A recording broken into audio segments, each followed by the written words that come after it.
Welcome to 4 Simple Steps to Living a More Manageable Life. What to do when the light at the end of the tunnel is an approaching train. You, my steadfast subscribers, know that each year I choose a theme that hopefully will help us see ourselves and our place in the world with new eyes. In 2025, I chose a year of magical reinvention, and together we embarked on the reinvention road trip of a lifetime. We examined our current thought patterns and belief systems, envisioned what we wanted to have, be, do, or change in our lives, and charted a new course to emerge into the light of a magically transformed future. If you missed out on any part of that journey, you can watch how to get started videos that include the basics from each step for free right here on my YouTube channel. And now I'm very excited to announce the theme I've chosen for cracking open our consciousness in 2026, living a more manageable life. Notice the quote on this slide. It's at the heart of what I'll be sharing with you in this video. A simple life is not seeing how little we can get by with, but how efficiently we can put first things first. When you're clear about your purpose and your priorities, you can painlessly discard whatever does not support these, whether it's clutter in your cabinets or commitments on your calendar. We live in a world where everything is changing very quickly, and at times the future seems uncertain and unpredictable. Making life manageable can often feel impossible. Some of us have a hard time managing anything, let alone everything. Trying and often failing to balance work, personal commitments, and self care can leave us feeling overwhelmed and stressed. But take heart, because there's a fix for that. Living a more manageable life simply involves adopting new strategies and developing new skills that can help us minimize that stress, organize our time, maintain our mental health, enhance our productivity, improve our quality of life, and in the end, achieve a sense of commitment and contentment. Notice that I said living a more manageable life, not completely manageable, not perfectly manageable, or even simply manageable. Life without problems doesn't exist. We all have daily challenges we need to face. But a life where we can prioritize the most meaningful, important things is within our reach and our control. The idea is to make small adjustments so we can find some peace. Which got me thinking about another time in my life when my life was completely unmanageable and I had no peace. This coming May, 2026, with equal parts humility, willpower, discipline, Scottish stubbornness, pride, luck, and grace fueling my success, I will celebrate 38 years of sobriety. All those years ago, I was at a crossroads where a decision had to be made: do nothing and pay the price by living a life of self-loathing and powerlessness, or do something and live with the consequences of self-determination, responsibility, and something vaguely resembling self-love.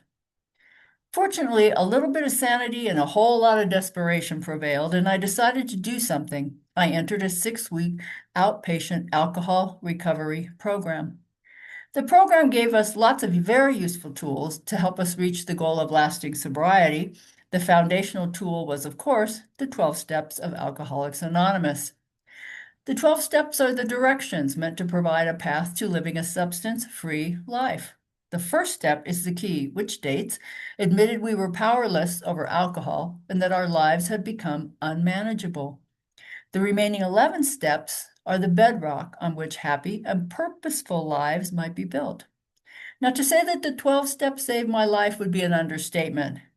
But what does all of this have to do with choosing living a more manageable life as my theme for 2026? Well, I figure if AA's 12 steps can help me stop drinking, it could probably be the inspiration for helping me and you live a more manageable life altogether.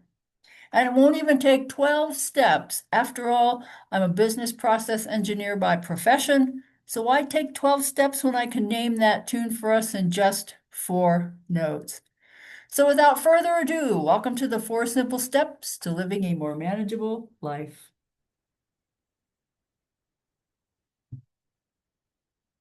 Now, ultimately, Living a more manageable life is about transforming our mindset so we can handle stress, master our emotions, and take control of our lives.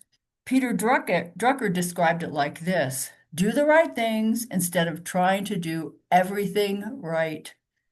So, the 4 steps shown on this slide can help us do all of that and more. Number one, we admitted that we felt powerless at times and that our lives had become unmanageable as a result. Number two, came to believe that we could restore ourselves to some measure of stability, balance, and sanity, and decided to do something about it.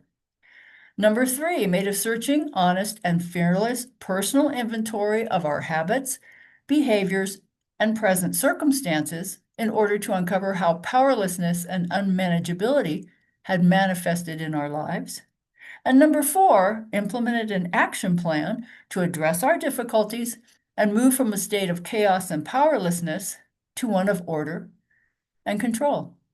And to make this journey a bit more manageable, I've divided it into 2 phases: taking stock and taking action. So let's start by looking at phase one,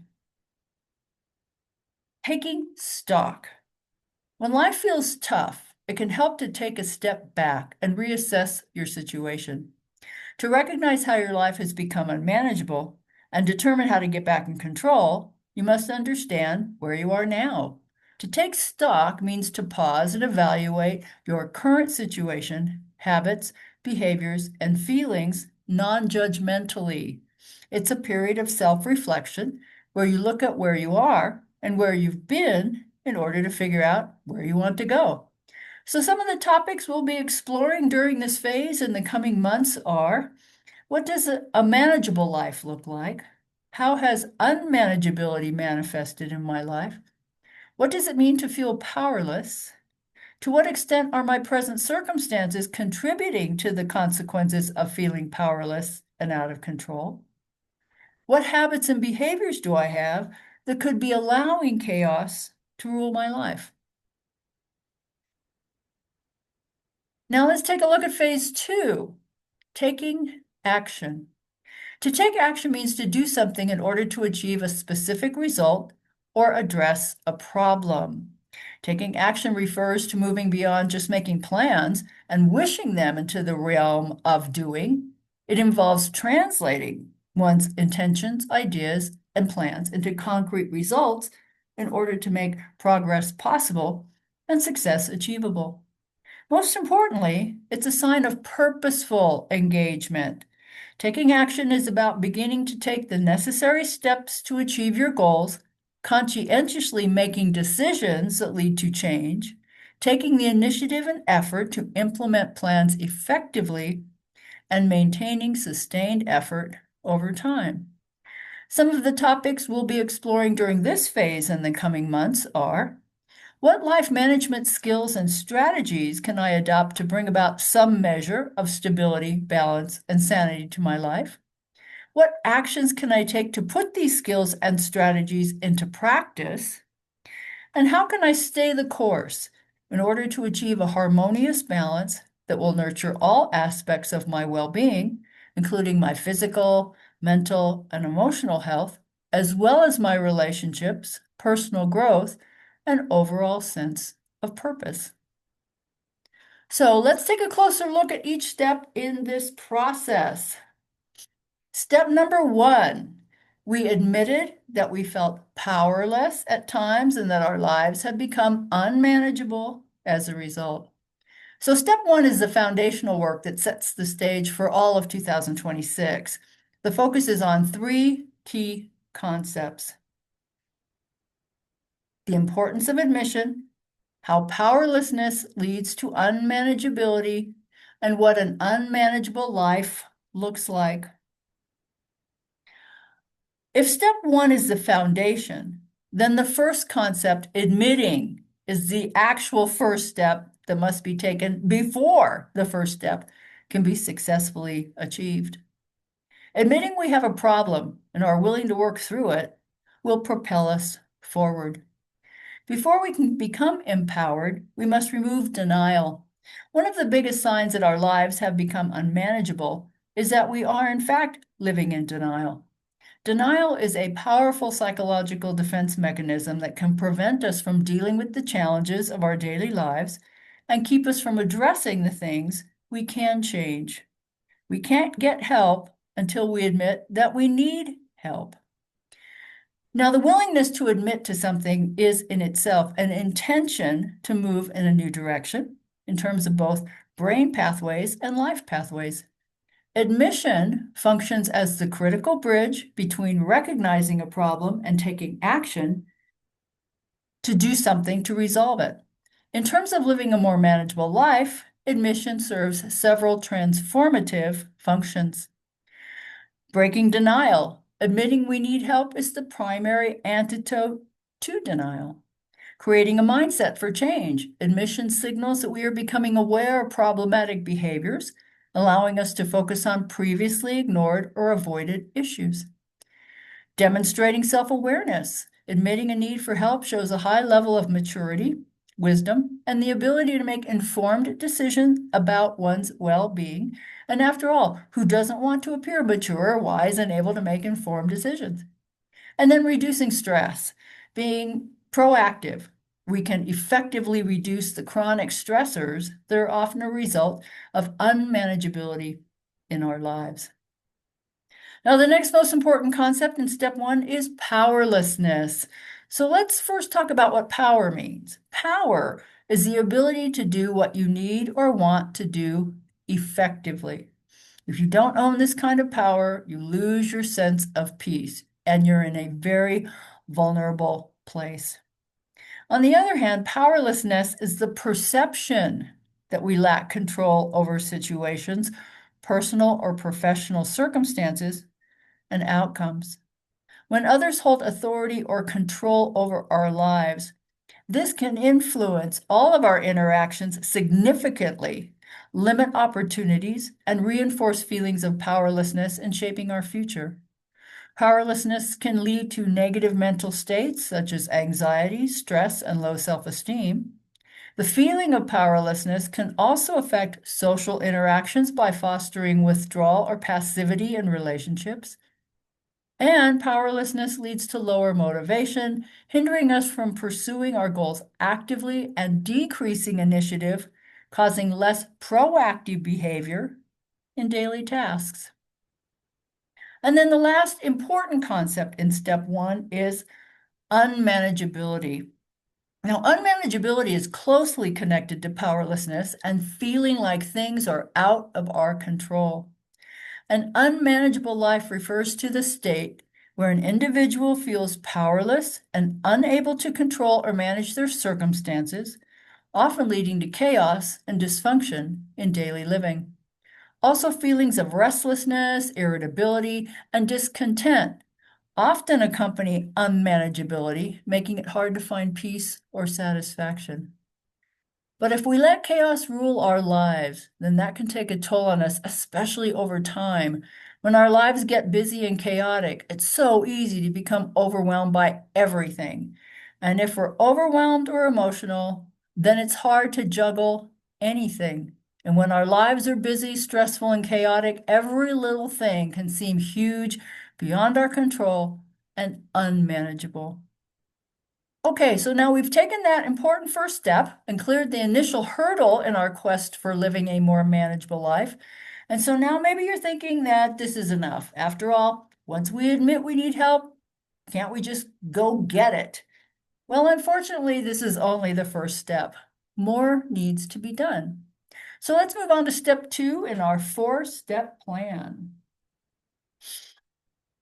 Step number two is came to believe that we could restore ourselves to some measure of stability, balance, and sanity, and decided to do something about it.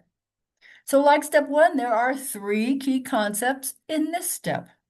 The importance of believing that change is possible, taking back the power to restore ourselves, and then making the decision to do something about our lives. Now, of these, I believe that the most important concept is coming to believe, because we can't make real progress towards restoration if we don't believe that progress is possible or that we're capable of change.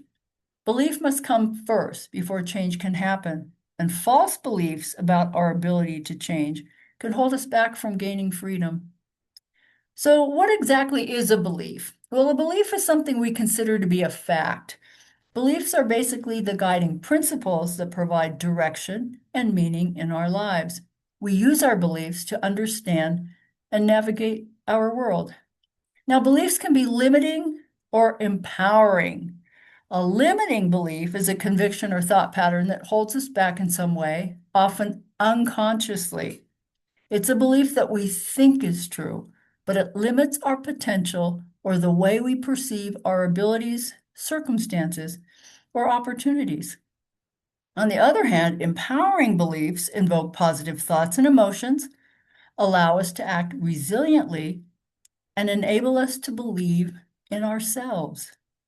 Now, remember that living a more manageable life is about transforming our mindset so we can handle stress, master our emotions, and take control of our lives.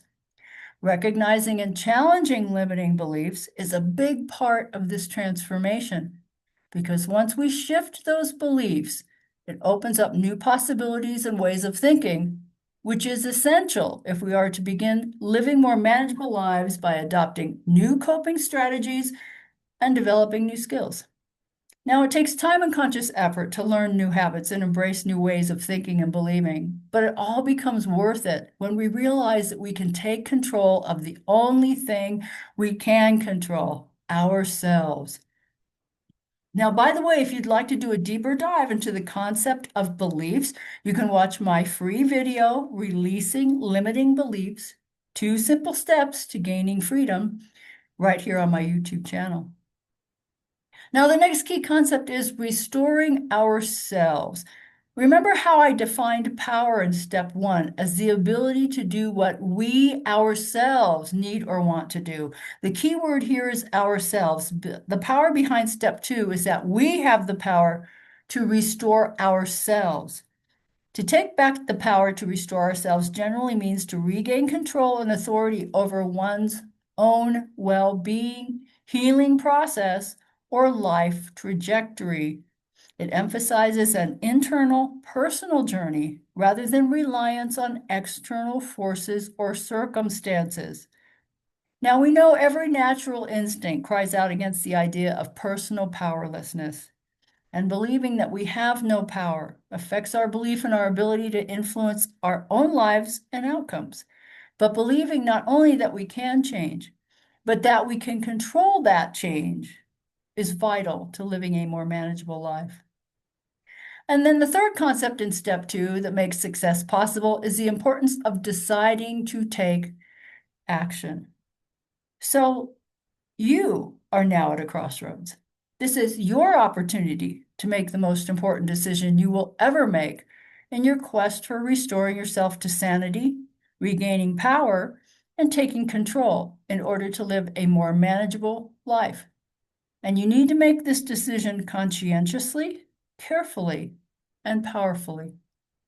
Wilford Peterson described it like this: decision is the spark that ignites action. Until a decision is made, nothing happens. Decision is the courageous facing of issues, knowing that if they are not faced, problems will remain forever unanswered. So let's move on to step 3 in our 4-step plan. Made a searching, honest, and fearless personal inventory of our habits, behaviors, and present circumstances in order to uncover how powerlessness and unmanageability has manifested in our lives. So in step 2, we talked about the importance of making a decision to take action. Step 3 is the logical outcome of that decision. It's also the launching pad from which our quest for living a more manageable life takes off. Notice the quote on this slide: "You have to start with the truth. The truth is the only way that we can get anywhere, because any decision making that's based upon lies or ignorance can't lead to a good conclusion." Now, the key component of this step is the phrase searching, honest, fearless.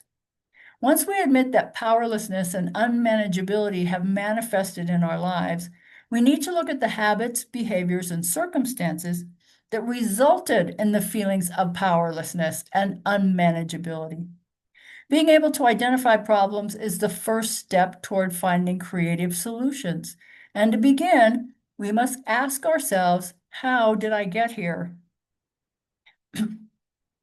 Making a searching, honest, and fearless personal inventory of our habits, behaviors, and present circumstances can help us uncover why and how unmanageability has manifested in our lives. It's both a fact-finding and a fact-facing process to uncover the truth about ourselves in an effort to feel empowered once more. Because in the words of Anne Lamott, unacknowledged truth saps your energy. We'll be searching for the causes and the results of our actions, and we'll discover the attitudes, thoughts, beliefs, and behaviors that have been creating problems, challenges, obstacles, and failures in our lives. This approach encourages what can be called holistic life management. Instead of looking at one isolated area of our lives, we recognize that everything is interconnected and each aspect of our well-being influences others. By adopting a multidimensional perspective, we can see the bigger picture and make more intentional choices in our lives. Some of the questions we'll be exploring in the coming months for this step are: why do I often behave in certain ways that result in stressful outcomes? Why do I continually experience the same situations or types of people in my life that are not in my best interest? What do I repeatedly give the most importance and authority to others, even though the result doesn't promote my well-being? What do my present circumstances really look like?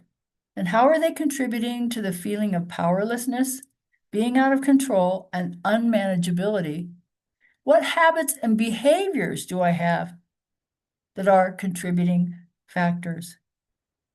Okay, so now it's time to put it all together and take action. Step number 4, we implemented an action plan to address our difficulties and move from a state of chaos and powerlessness to one of order and control. Living a more manageable life is characterized by the ability to handle what we can control in order to experience significant improvements in various aspects of our lives. By uncovering the habits, behaviors, and circumstances that resulted in the feelings of powerlessness and unmanageability in step 3, we now have the information we need to take action. And now remember in step 2, we talked about the importance of making a decision, but deciding to do something and actually doing something are two very different things. So here's a riddle. 3 frogs are sitting on a log. The first frog decides to jump off. How many frogs are left sitting on the log? 3. The first one only decided to jump off. He didn't actually jump. So now it's time to jump off that unmanageability log and actually do something about our lives. The focus is on 3 key concepts in this step: implementation, the bridge between intention and action; developing an action plan, the bridge between vague goals and actual achievement; and then moving, the bridge between planning and actually doing. So let's start with implementation. To implement something means to put a plan, system, or idea into action. Remember in step 1 how we defined admission as the critical bridge between recognizing a problem and taking action to do something to resolve it. Implementation serves a similar function. It's the transition from theoretical thinking to tangible practice, serving as the bridge between intention and action. In terms of our desire to live more manageable lives, implementation involves 3 core elements: execution, carrying out activities according to a definite procedure or plan; functionalizing, translating intentions into specific tasks, timelines, and results, and problem solving, making real-time adjustments as obstacles arise during the action phase. Now, an intention without a plan is just a wish. It's only a, wouldn't it be nice to have, be, do, or change something in our lives? If implementation is the bridge between intention and action, the action plan bridges the gap between a vague goal and its actual achievement. Now, notice in that first bullet for implementation, it says execution relies on having a definite plan. The action plan is a visual roadmap that outlines not only what we intended to do, but how, when, and why. Now, in our quest to live a more manageable life, having an action plan is essential to successful execution, and its importance cannot be overstated. Research indicates that while many people set strategic targets, 48% of them fail to even reach half of them, often due to poor execution rather than a lack of vision. So having a formal action plan is key to success for several reasons. First, clarity and direction. An action plan removes guesswork by translating what needs to be done and achieved into the how and the when. Having a plan ensures you're doing the right things at the right time rather than just staying busy with non-essential tasks. Remember that on slide 2, I cited Peter Drucker's advice, do the right things instead of trying to do everything right. That's the key to developing the action plan. Accountability and ownership. When you decide what to do and make a commitment to actually doing it, it fosters a sense of responsibility and ownership in seeing it through. And then 3, reduce stress. Having a clearly defined path forward reduces the anxiety and overwhelm that often comes when we try to do everything instead of the right things. Now, if implementation is the bridge between intention and action, and the action plan bridges the gap between a vague goal and its achievement, then movement is the bridge between planning and actually doing something with those plans. In the quest to live a more manageable life, we can have the best of intentions. We can also have a clear idea of what our roadmap looks like in order to reach our goals. But all that wishing and hoping and visualizing and planning won't amount to much if we're unable or unwilling to take the first step, keep going, or finish. Remember that living a more manageable life is transforming our mindset so we can handle stress, master our emotions, and take control of our lives. In terms of this step, we must adopt an action-first mindset if we're to lead more fulfilling lives, develop better coping skills to deal with life's challenges, and reduce stress and anxiety, improve our overall health by incorporating skills that enhance physical and mental well-being. An action-first mindset is a psychological drive to prioritize action over excessive planning, analysis, or waiting for perfect conditions. People with this mindset focus on taking the next, even small, concrete step immediately to build momentum and learn through doing rather than becoming paralyzed by overthinking. Now, most of us have an Achilles heel of our own devising that keeps us from taking that first step toward achieving our goals. T. Boone Pickens called this the ready, aim, aim, aim syndrome. At the heart of the syndrome is that we are unable to turn good intentions into positive action. We have every intention of getting started or finishing, but something keeps stopping us. Now, remember in step 1, I pointed out that admitting we need help is the primary antidote to denial. If admission is the antidote to denial, then movement, actually doing something, is the antidote to the ready, aim, aim, aim syndrome. Now, if you'd like to do a deeper dive into how you can overcome the ready, aim, aim, aim syndrome to achieve your goals, you can watch my free video called Turning Ready, Aim, Aim into Ready, Aim, Fire right here on my YouTube channel.